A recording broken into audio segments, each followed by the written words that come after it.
দুবাইয়ের আল হামরিয়া বন্দরের জেটিতে ভিড়েছে জলদস্যুমুক্ত জাহাজ এমভি আবদুল্লাহ। বাংলাদেশ সময় রাত ৯টায় জেটিতে ভিড়ে জাহাজটি। এ সময় উল্লাসে ফেটে পড়েন নাবিকরা। নিরাপদে ফিরিয়ে আনার জন্য কৃতজ্ঞতা জানান জাহাজের ক্যাপ্টেন। এর আগে সংযুক্ত আরব আমিরাতে সোমবার সংবাদ সম্মেলনে মালিকপক্ষ জানান যে নাবিকরা দ্রুত দেশে ফিরতে চাইবেন তাদের জন্য ভিসা ইস্যু করা হবে। বিকাশে কম খরচে ক্যাশ আউটের লিমিট বেড়ে ৫০,০০০, প্রিয় এজেন্টও ২টা। জলদস্যু মুক্ত হওয়ার ৮ দিন পর সোমবার রাতে দুবাইয়ের আল হামরিয়া বন্দরের জেটিতে পৌঁছায় বাংলাদেশি জাহাজ এমভি আবদুল্লাহ। রোববার বহিনঙ্গরে পৌঁছায় জাহাজটি জেটিতে ভেড়ার পর উল্লাসে ফেটে পড়েন ২৩ নাবিক। ৩৩ দিনের মাথায় জলদস্যুদের কবল থেকে নিরাপদে ফিরিয়ে আনার জন্য কৃতজ্ঞতা জানান জাহাজের ক্যাপ্টেন। এবং অক্ষতভাবে আমাদের ডেস্টিনেশন সাবজায় পড়ে আসছে। তো আমি সবার কাছে দেশবাসী এবং বহির্বিশ্বের যারা আমাদের জন্য দিন রাত দোয়া করেছেন এবং আমাদের মালিকপক্ষ সরকারপক্ষ চেষ্টা করে আমাদেরকে অতি অল্প সময়ে আমাদেরকে মুক্ত করে এনেছে। এর আগে সংযুক্ত আরব আমিরাতের আজমানে সংবাদ সম্মেলন করেন জাহাজ মালিক পক্ষ ও বাংলাদেশ কনসুলেট কর্মকর্তারা।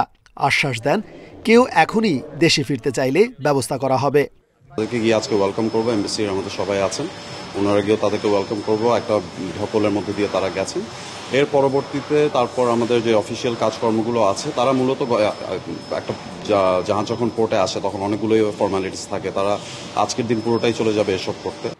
রাষ্ট্রদূত জানান জাহাজে বহন করা ৫৫,০০০ টন কয়লাও সুরক্ষিত রয়েছে। দুবাই বন্দরে এগুলো খালাস করে অন্য মাল নিয়ে জাহাজটি দেশে ফিরবে। জাহাজটি অক্ষত অবস্থায় কোনো রকমের ড্যামেজ ছাড়া এবং নাবিকরা সবাই কিন্তু এবং ওখানে যে কার্গো রয়েছে যে কয়লা তার কোনো ক্ষতি সাধন হয়নি এবং সম্পূর্ণ সুরক্ষিত অবস্থায়। গত ১২ মার্চ ভারত মহাসাগরে ২৩ নাবিক সহ জাহাজটি জিম্মি করে সোমালিয়ার জলদস্যুরা। ১৪ এপ্রিল মুক্ত হয় এমভি আবদুল্লাহ। রেজওয়ানুল হক, ইন্ডিপেন্ডেন্ট নিউজ। দুবাইয়ের আল হামরিয়া বন্দরের জেটিতে ভিড়েছে জলদস্যুমুক্ত জাহাজ এমভি আবদুল্লাহ। এ নিয়ে আরো জানাতে চট্টগ্রাম থেকে যুক্ত হচ্ছেন সহকর্মী আহসান রিটন। রিটন, জাহাজের সবাই তো বেশ ফুরফুরে মেজাজে আছেন। কয়লা খালাস করে এবং আরো মাল নিয়ে সেটি ফিরে আসবে, কিন্তু যেসব নাবিকরা আগে ফিরতে চাচ্ছেন তাদের জন্য ব্যবস্থা করা হবে। এই বিষয়ে আসলে কি জানা গেল সর্বশেষ? দেখুন, আসলে যখনই জাহাজটি সোমালিয়ার দস্যুদের হাত থেকে মুক্ত হয়েছে তখন থেকে আসলে মালিকপক্ষ বলে আসছিল যে যত দ্রুত সম্ভব তারা আসলে দুবাই বন্দরে পৌঁছাবেন এবং সেখানে তাদের যে মালামালগুলো রয়েছে সেগুলো খালাসের পাশাপাশি যে সমস্ত নাবিক সেই জাহাজে ছিলেন তারা যেভাবে আসলে দেশে ফিরতে চান সেই বিষয়ে তারা ব্যবস্থা নেবেন। ঠিক একইভাবে গতকালকেও তারা জানিয়েছেন যারা খুব দ্রুত বাড়িতে ফিরতে চান অর্থাৎ দেশে ফিরতে চান তাদের জন্য খুব দ্রুতই ভিসা ইস্যু করা হবে এবং আকাশপথে তারা যদি নিজ দেশে ফিরতে চান সেক্ষেত্রে তাদের কোনো বাধা নেই এবং তারা বেশ স্বাচ্ছন্দ্যভাবে তাদেরকে দেশে ফিরিয়ে আনার চেষ্টাটি করবেন।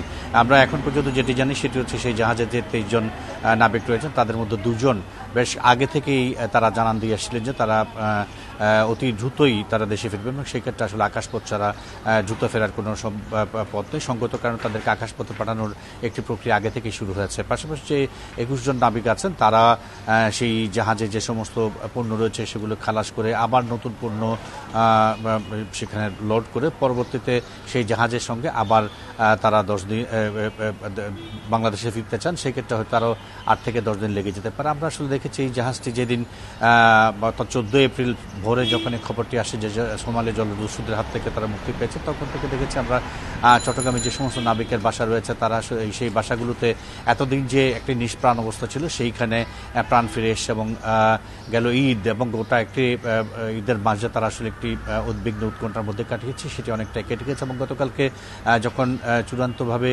জাহাজটি দুবাই বন্দরে নগর করে তখন আসলে সেই পরিবারগুলো একেবারেই শতভাগ নিশ্চিত হয় তাদের পরিবারের কাছে তাদের স্বজনরা ফিরে আসবেন এবং এই বিষয়টিকে মাথায় রেখে তাদের স্ব পরিবার এখন আসলে উৎসবের আমেজ চলছে।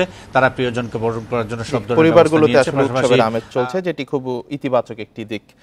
আল হামরিয়া বন্দরে যেটিতে এখন জলদস্যুমুক্ত জাহাজ এমভি আবদুল্লাহ রয়েছে। সবশেষ খবর জানাচ্ছিলেন সহকর্মী আহসান রিটন।